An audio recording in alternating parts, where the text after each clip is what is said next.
आप देख सकते हैं कि एक गाड़ी चलती हुई आप लोगों को नजर आ रही होगी, जिसमें कस्टम डिपार्टमेंट के ऑफिसर बैठे हुए हैं। अस्सलाम वालेकुम दोस्तों, मैं हूं असलम आलम और आप देख रहे हैं गल्फ एक्सपर्ट।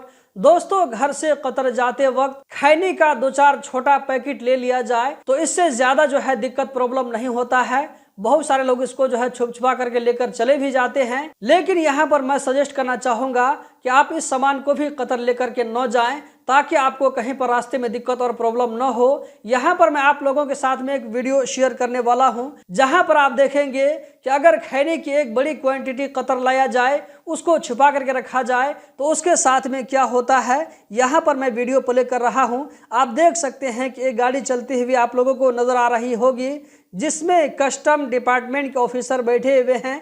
इन लोगों को एक खबर मिली है कि किसी जगह खैनी बहुत ही भारी तादाद वहां पर स्टोर करके रखी हुई है। तो आप देख सकते हैं कि ऑफिसर वहां पर पहुंचते हैं और जहां पर ये खैनी रखा हुआ था वो जो है एक बड़े कंटेनर में रखा हुआ था। ऑफिसर वहां पर पहुंचते हैं, डोर को ओपन करते हैं, उसके बाद जो है कंटेनर के अंदर में जाते हैं। तो कंटेनर के अंदर में एक और रूम बना हुआ था, जहां पर आप देख सकते हैं कि ऑफिसर इस रूम को जो है खोलने की कोशिश कर रहे हैं। कटिंग मशीन से इसको काट करके हॉल बनाते हैं। उसके बाद में जब अंदर जाते हैं तो यहाँ पर दोस्तों आप देख सकते हैं कि बोरी की बोरी यहाँ पर आप लोगों को खैनी नजर आ रही होगी। इतनी बड़ी तादाद में यहाँ पर खैनी को लाया गया है। ये बताया जा रहा है कि ये लगभग 8 टन खैनी को यहाँ पर पकड़ा गया है, जो कि एक बहुत ही भारी तादाद है। दोस्तों, ये सोचने वाली बात है कि इतनी भारी तादाद में कतर के अंदर खैनी कैसे लाया गया। यहाँ पर मैं आप लोगों की जानकारी के लिए बताता चलूं कि अगर कभी कभी इस तरह का सामान भूले भटके से आ भी जाता है चोरी छुपे, तो बाद में जो है जरूर पकड़ा जाता है।